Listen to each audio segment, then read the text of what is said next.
Hello viewers, কেমন আছেন সবাই? ওয়ালিদ বলছি, ওয়ালিদ টেক বিডি থেকে। আমার চ্যানেলের পক্ষ থেকে আপনাকে স্বাগতম। আমরা অনেকেই একাডেমিক পারপাজে বা বিজনেস পারপাজে বিভিন্ন রিসার্চের কাজে আমরা এসপিএসের সফটওয়্যার ব্যবহার করি এবং এই সফটওয়্যার আমাদের প্রয়োজন হয় ডাটা অ্যানালাইসিসের কাজে। আমরা যখন কোয়ান্টিটিভ ডাটা নিয়ে কাজ করি, বিভিন্ন সার্ভের পরে আমরা বিভিন্ন রিপোর্ট করি এবং এই রিপোর্টের কাজে আমাদের কোয়ান্টিটিভ ডাটা অ্যানালাইসিসের প্রয়োজন হয়। এর জন্য আমরা এসপিএসের সফটওয়্যার ব্যবহার করি। তো এই এসপিএসের সফটওয়্যারের ব্যবহার আমরা অনেকেই জানি না, কিন্তু আমাদের এই ব্যবহারটা খুবই দরকার।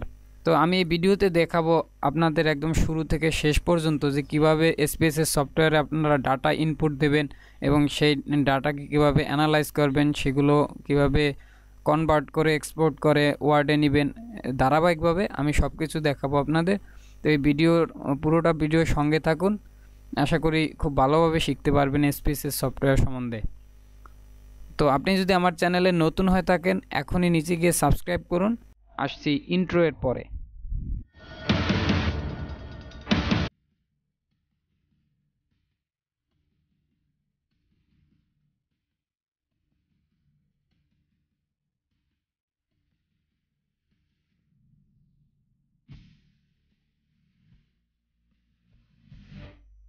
ভিউয়ার্স, আমরা যদি এসপিএসএস সফটওয়্যার কাজ শিখতে চাই তাহলে আমাদের অবশ্যই প্রথম এসপিএসএস সফটওয়্যারের যে অ্যাপসটা আছে সেটা ডাউনলোড করে নিতে হবে।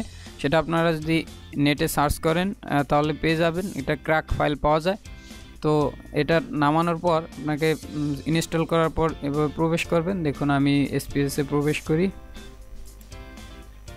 এসপিএসে প্রবেশ করার পর এরকম একটা ট্যাব আপনি দেখতে পাবেন। তো প্রথমেই আমি আপনাদের এসপিএসের সফটওয়্যারের বিভিন্ন ট্যাবগুলোর সাথে পরিচয় করিয়ে দিচ্ছি। তো এটা হচ্ছে ফাইল ট্যাব। তো এই জায়গায় দেখবেন নিউ নামে একটা অপশন আছে। এই জায়গা থেকে আপনি নতুন ফাইল নিতে পারবেন, যেমন একটা ডাটা ফাইল নিউ নিতে পারবেন অথবা একটা আউটপুট ফাইল নিতে পারবেন অথবা সাইনট্যাক্স, স্ক্রিপ্ট, এই ধরনের ফাইলগুলো নিতে পারবেন। এবং এই ওপেন ফোল্ডারের কাজ হচ্ছে আপনার যদি কোনো পুরাতন ফাইল সেভ করা থাকে এসপিএসএসে কাজ করা, তাহলে আপনি এই জায়গায় ওপেন করতে পারবেন। ডাটা বা ইন্টারনেট ডাটা, সাইনট্যাক্স, আউটপুট এগুলো ওপেন করতে পারবেন। এবং এই জায়গায় আছে ওপেন ডাটাবেজ, নতুন কুইরি বা এডিট কুইরি করতে পারবেন। তো এইগুলো আর তেমন কাজে লাগে না। এই জায়গায় আপনি সেভ অল ডাটা সেভ করতে পারবেন অথবা কন্ট্রোল এস দ্বারাও অন্যান্য সফটওয়্যার মতো সেভ করতে পারবেন। আর এগুলো আপনারা দেখবেন, এগুলো তেমন আমাদের কাজে লাগে না সব সময়। তো এই জায়গায় দেখুন এডিট ট্যাবের মধ্যে আছে আন্ডো, রিডো। আপনারা যদি কোনো কাজ ভুল করেন এটা দ্বারা আন্ডো করতে পারবেন। এটা দ্বারা যদি আবার পুনরায় ফেরত যাইতে চান রিডো করতে পারবেন। এই জায়গায় কপি পেস্ট কার্টের অপশন আছে, যেগুলো আমরা অন্যান্য সফটওয়্যার যেমন ওয়ার্ডের মতো control X, control C, control V দ্বারা করতে পারবো। তো আর এই জায়গায় আছে ভিউ অপশন। দেখুন এই জায়গায় যদি আপনি টুলবার শর্ট বা টুলবার দেখতে চান বা দেখতে না চান, তাহলে এই জায়গায় কাস্টমাইজ করতে পারবেন। তারপরে আছে দেখুন ডাটা অপশন। ডাটা অপশনে গিয়ে আপনারা set measurement level for unknown, এই জায়গায় অনেকগুলো আছে। দেখুন ডিফাইন ডেট অ্যান্ড টাইম, আপনার এই জায়গায় সেটিংগুলো চেঞ্জ করতে পারবেন। তো এগুলো আমাদের ডাটা অ্যানালাইসিসের কাজে লাগে না, তো আমি দেখাই যে যেগুলো আমাদের কাজে লাগবে। তারপর এই জায়গায় দেখুন ট্রান্সফর্ম অপশন আছে।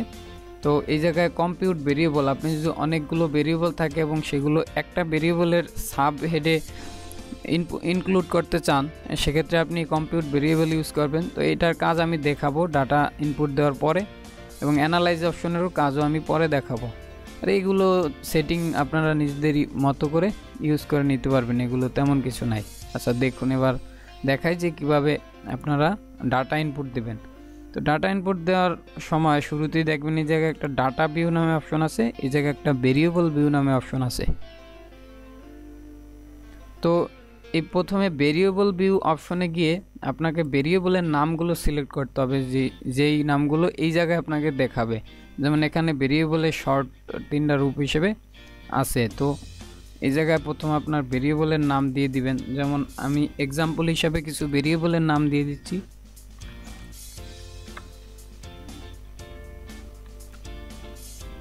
দেওয়ার পরে আপনারা এন্টারে ক্লিক করলেই নিচে চলে আসবে। তারপরে আরও কিছু আমি ভেরিয়েবল লিখে নিচ্ছি।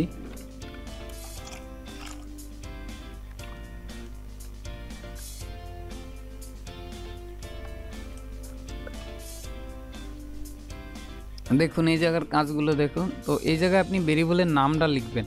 এরকম আপনার যতগুলো ভেরিয়েবল থাকবে এখানে মানে যত খুশি আপনি ভেরিয়েবল সিলেক্ট করতে পারবেন।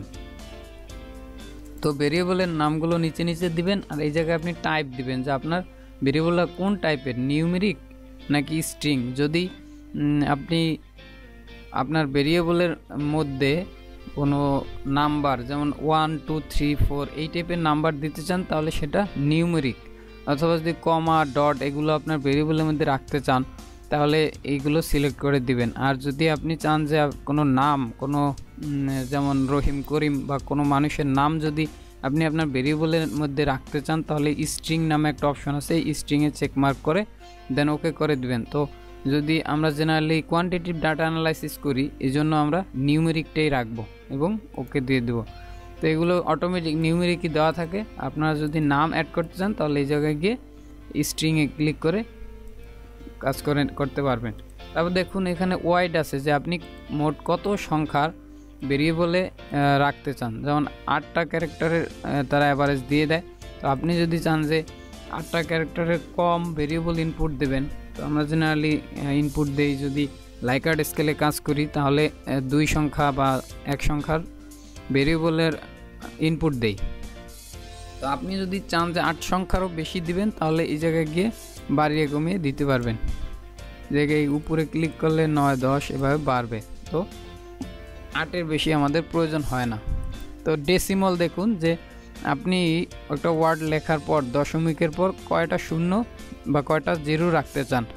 তো এই জায়গায় অটোমেটিক 2 দেওয়া থাকে এবং স্ট্যান্ডার্ড মান 2, অর্থাৎ একটা যেমন আপনি যদি আপনার ভেরিয়েবলে ইনপুট দেন 2.00 এরকম থাকবে, 2টা শূন্য থাকবে।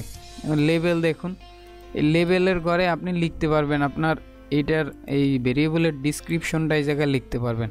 যেমন আপনি একটা কোশ্চেনিয়ার ইনপুট দিতেছেন, এই জায়গায় আপনি কোশ্চেনিয়ারের শর্ট নামটা এই জায়গায় লিখলেন এবং এই লেবেলের মধ্যে লিখলেন পুরো কোশ্চেনিয়ারটা। লেবেলের কাজ হচ্ছে এটা। তো এটা ফাঁকা থাকলেও তেমন কোনো প্রবলেম হয় না, কিন্তু পুরোপুরি কাজের জন্য এই জায়গায় কোশ্চেনিয়ারটা পুরো লিখে দিবেন। তারপর দেখুন এই ভ্যালু, এই জায়গায় ভ্যালু নান দেওয়া থাকে। তো এই জায়গায় তেমন কিছু দেওয়ার প্রয়োজন হয় না, এই জায়গায় ভ্যালু নান থাকলেও সমস্যা নেই। তো এইগুলো আর দেখার তেমন দরকার নেই। দেখুন কলাম, এই জায়গায় 8টা কলামে দেখাবে আপনাকে। অ্যালাইনমেন্ট তো জানেনই, মাইক্রোসফট ওয়ার্ডের যারা কাজ আমরা জানি। এই জায়গায় অ্যালাইন আছে দেখুন, লেফট রাইট। তো আমরা জেনারেলি এগুলো রাইট অ্যালাইনে করা থাকে। এবং মেজারমেন্ট, এই জায়গায় দেখুন যে আপনি স্কেল অর্ডিনাল এবং নমিনাল এই 3 টাইপের রাখতে পারবেন। তো এগুলো স্কেলে থাকা ভালো, অথবা আপনি নমিনাল এই 2টা দিতে পারেন, স্কেল অথবা নমিনাল এই 2টা একটা দিলেই হবে। তো এগুলা যদি আপনি কোয়ান্টিটিভ রিসার্চ করতে চান তাহলে স্কেলে ইনপুট দেবেন। এইভাবে করার পর এবং এগুলা ইনপুট টাইপই থাকবে ইনপুট। তো এগুলা করার পর আপনার এই ভেরিয়েবল ভিউর কাজ শেষ। এখন আপনি এই ডাটা ভিউতে চলে যাবেন। এইভাবে ডাটা ভিউতে যাওয়ার পর এখন দেখবেন এই জায়গায় ভেরিয়েবলের জায়গায় আপনার ভেরিয়েবলের নামগুলো চলে এসেছে, রোয়ার উই ইপিএস এগুলো চলে এসেছে। তো এখন আপনি আপনার ভ্যালুগুলো ইনপুট দেবেন। যেমন রোয়ার আপনার প্রথম ব্যাংকের বা প্রথম কোশ্চেনের যে রেজাল্টটা হবে, যেমন এই জায়গায় হলো 2। তো আপনি 2 লিখে এন্টার প্রেস করলে এই একটা কোশ্চেনিয়ারের রেজাল্ট হয়ে যাবে। তো এইভাবে আপনি আপনার ইচ্ছা মতো জায়গায় ভ্যালুগুলা ইনপুট দেবেন। যেমন একটা কোশ্চেনের মধ্যে আপনার অনেকগুলো ভেরিয়েবল আছে, তো এই কোশ্চেনের ভেরিয়েবলগুলো আপনি পাশে পাশে লিখে যাবেন। আবার দ্বিতীয় কোশ্চেনের ভেরিয়েবলগুলো এভাবে পাশে পাশে লিখে যাবেন।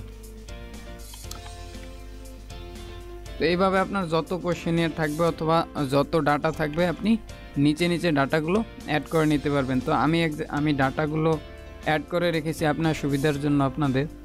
তো দেখুন আমি সেই শিটে চলে যাই। তো এই জায়গায় দেখুন আমি অনেকগুলো ডাটা অ্যাড করে রেখেছি। তো এগুলো এখন আমি দেখাবো যে কীভাবে আপনারা অ্যানালাইজ করতে পারবেন। তো ভিউয়ার্স এগুলো আমরা কিভাবে অ্যানালাইজ করব তা দেখাবো আমরা পরবর্তী ভিডিওতে। তো আমাদের এই ভিডিওটি যদি ভালো লাগে অবশ্যই লাইক, কমেন্ট এবং সাবস্ক্রাইব করবেন এবং পুরো অ্যানালাইজ অপশনগুলো এবং অ্যানালাইজ করে কিভাবে আমরা এক্সপোর্ট করব সেটা জানার জন্য আমাদের পরবর্তী ভিডিওটা দেখুন। ধন্যবাদ আপনাকে ভিডিওটি দেখার জন্য।